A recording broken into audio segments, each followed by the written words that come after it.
Conductas ¿Cómo? poco éticas, sí.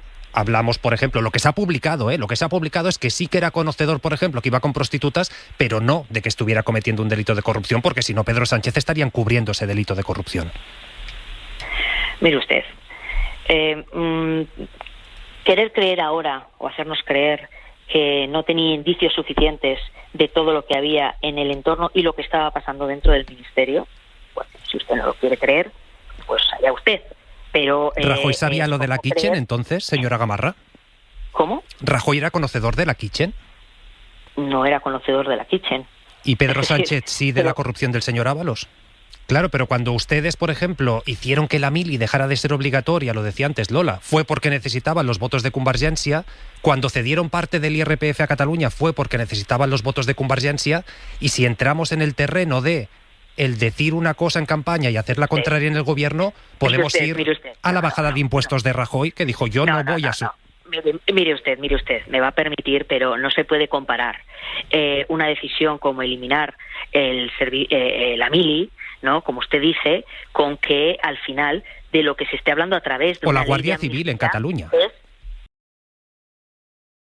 es... Cuca Gamarra, ¿qué tal? Buenas noches. Hola, buenas noches, Pablo. Cuca Gamarra, vicesecretaria del Partido Popular. ¿Ustedes estaban convencidos de que la justicia europea iba a tumbar la amnistía? ¿Cómo explica la resolución que hemos conocido hoy? Pues mire, yo creo que sé que es poco habitual en estos momentos políticos que estamos viviendo que desde las formaciones políticas se respeten las resoluciones judiciales, ¿no? Está mucho más de moda no respetarlas e incluso pasarse el día insultando a los jueces, ¿no?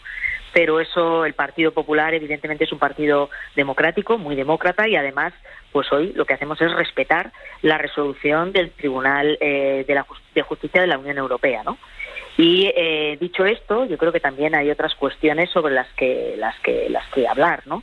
Esta es una sentencia que escuchaba ahora el señor Bolaños y en ningún caso ha abordado, porque no es su papel, lo que es la oportunidad política de la misma. Y todos los españoles sabemos que esta ley de amnistía la aprobó Pedro Sánchez no por la convivencia, sino por la conveniencia.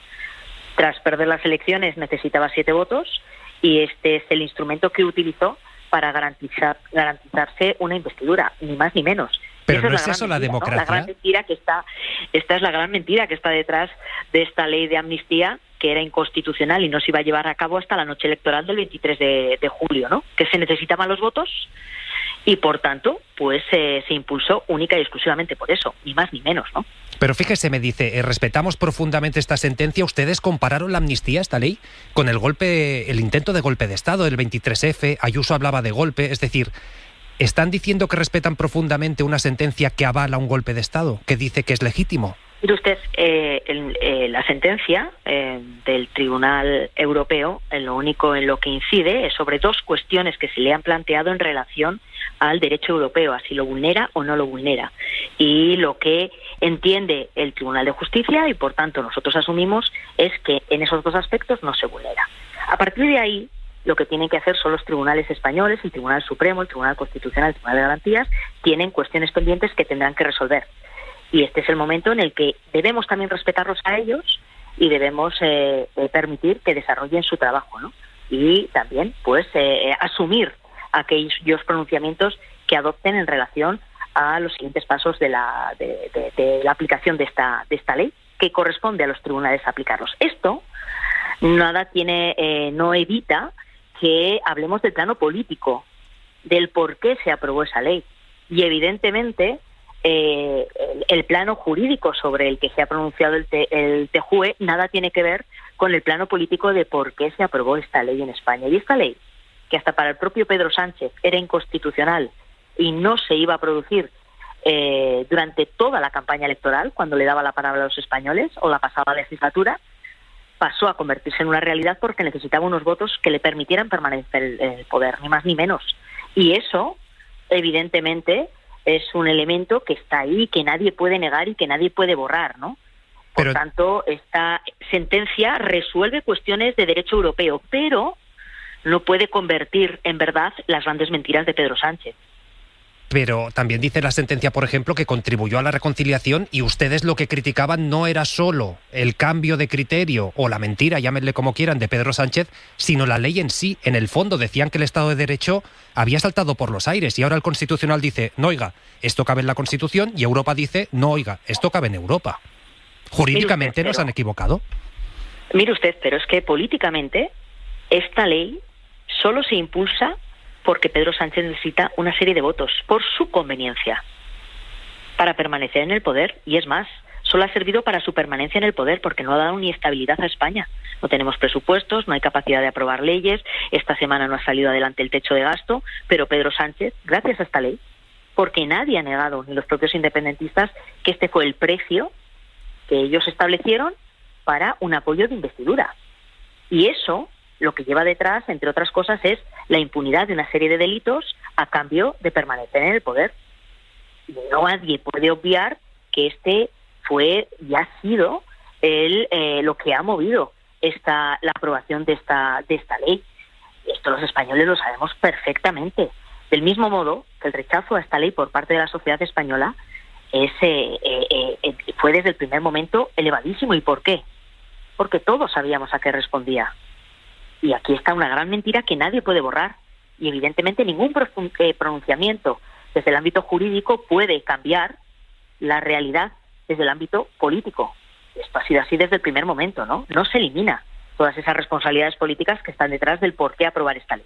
Claro, pero cuando ustedes, por ejemplo, hicieron que la mili dejara de ser obligatoria, lo decía antes Lola, fue porque necesitaban los votos de Convergència.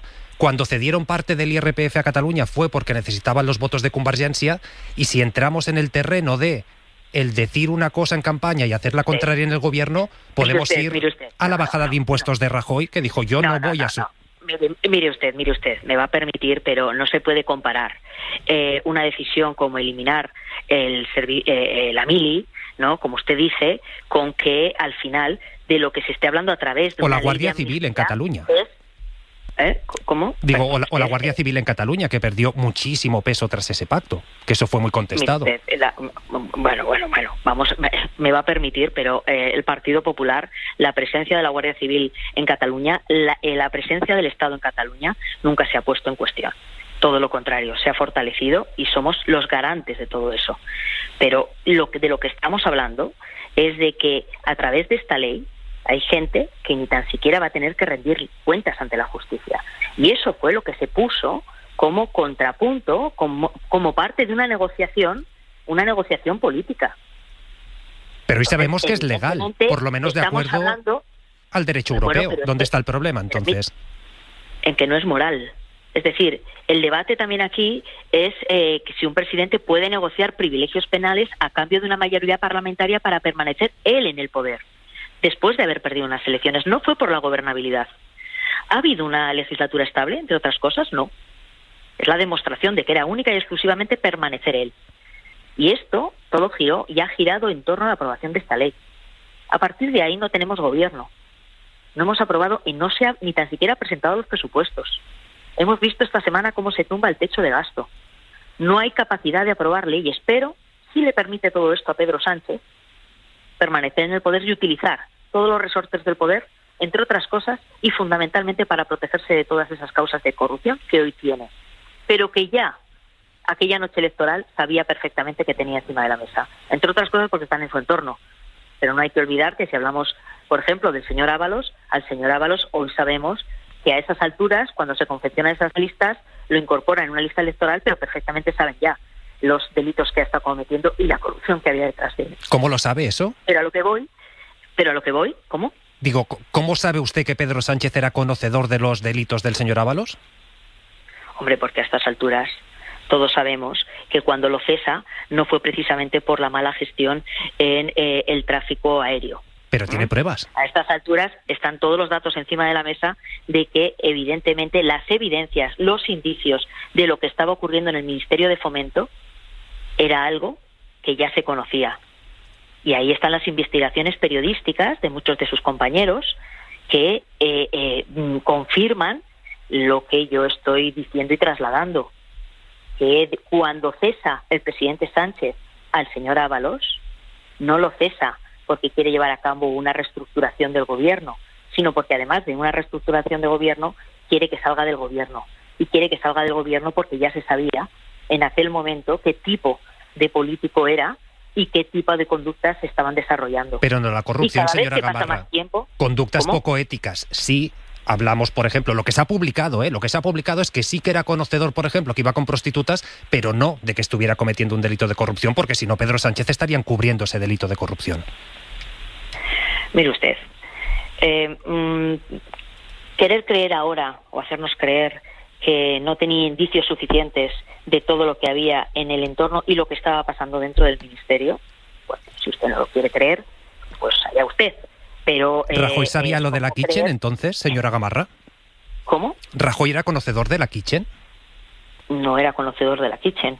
¿Y Pedro Sánchez sí de la corrupción del señor Ábalos? Pero vamos a ver, si es que el señor Ábalos es cesado antes de unas elecciones, ¿me quiere decir usted por qué lo mantienen en esas listas electorales cuando ya sabía, como usted me está confirmando, cuando lo cesa, esas conductas poco apropiadas que tenía? ¿Le parece a usted normal que se mantenga dentro de una lista electoral alguien que ya conoce el propio presidente de gobierno esos hábitos que usted dice tan poco apropiados? Solo hábitos, parece ser. Yo no lo digo, digo lo que han publicado algunos medios, yo no lo sé. Ah, bueno, usted decía, como decía hace un momento, que solo eran los porque hábitos. Me citaba lo que se había publicado, digo, lo publicado es eso.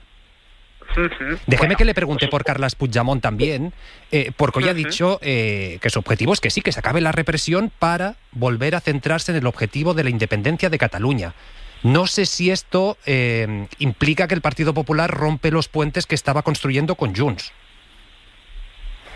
Mire usted, el Partido Popular tiene su propio proyecto político, un proyecto político en el que evidentemente Cataluña forma parte de nuestro proyecto político, Cataluña. Y es con los catalanes con los que nosotros a los que nos dirigimos y con los que nos relacionamos. Y para ellos lo tenemos muy claro. Nuestro proyecto lo que ofrece a Cataluña es abrir un nuevo tiempo que nos permite hablar de lo que necesitan los catalanes, que es más vivienda, menos impuestos, más seguridad, más médicos, mejor transporte, es decir, una mejor sociedad en la que la prosperidad sea lo que se implante. Y esas son las políticas del Partido Popular y esto es lo que a nosotros nos importa. Pero de la mano de Junts, ¿con Junts se puede hablar? ¿Es un posible socio para pactar reformas en el Congreso de los Diputados, para una eventual moción de censura? ¿Se puede contar con ellos cuando insisten en la vía independentista? Mire usted, nosotros tenemos nuestro proyecto y además en nuestro proyecto es en el que estamos trabajando y nos dirigimos a los catalanes, a todas esas personas que tienen un derecho a voto y por tanto son ellos los que van a decidir el futuro de su comunidad autónoma, el futuro de sus municipios y el futuro de España en un conjunto en el que tienen un papel relevante y que pueden tener un mejor papel con buenos políticos y con buena acción política y superando una etapa que solo ha traído al final regresión y una pérdida de oportunidades, que es lo que ha promovido desde la irresponsabilidad el separatismo. Pero no me queda claro si esto puede ser o no de la mano de Junts. De Vox sí, porque lo han verbalizado, porque se está viendo en gobiernos autonómicos. ¿Con Junts también? Mire usted, es que nosotros en lo que estamos hablando es en el acuerdo con los ciudadanos. Y estoy convencida de que los ciudadanos nos van a dar la posibilidad de poder gobernar con un amplio marco electoral de escaños, y no vamos a necesitar, y aspiramos a ello, a no necesitar a ningún partido y más allá de nosotros mismos, ¿no?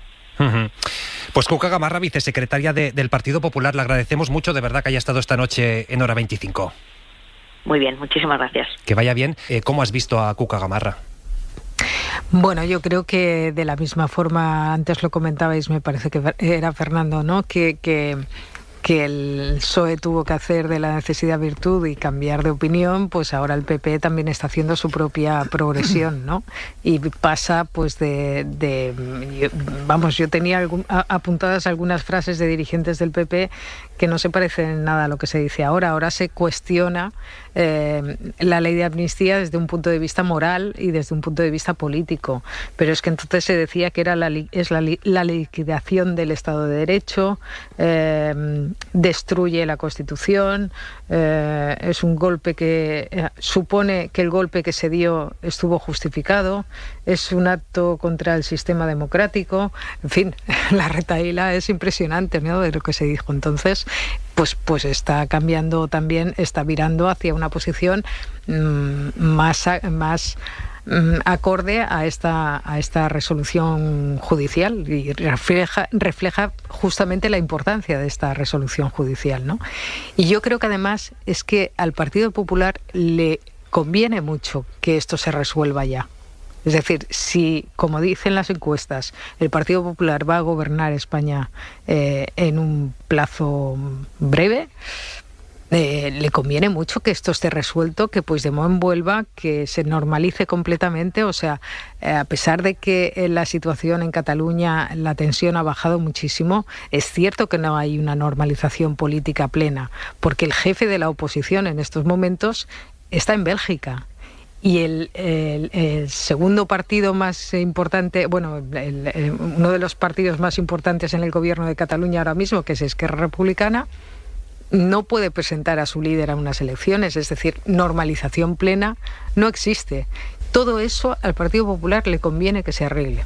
Estas palabras de Cuca Gamarra aquí en la SER, en Hora 25, ¿cómo las has visto, Fernando? Sí, muy breve. Yo creo que hay un interés del Partido Popular, como decíamos antes de pasar página. Considera, por un lado, que esto ya no es rentable, que si ha habido desgaste para el gobierno ya ha pasado todo el desgaste que podría haber con esto. Tiene además un interés electoral en Cataluña de no perder pie, teniendo en cuenta que en el 23 es prácticamente lo que le sostuvo a Pedro Sánchez, y sobre todo tiene un interés en tener un Junts, lo voy a decir simplificado, limpio para el futuro, para si hace falta negociar o no negociar o llegar a acuerdos. Yo creo que está deseando que se acabe cuanto antes esta historia del procés y la amnistía y, como digo, poder actuar en otro campo de juego que ya no es el que estuvieron hace tiempo.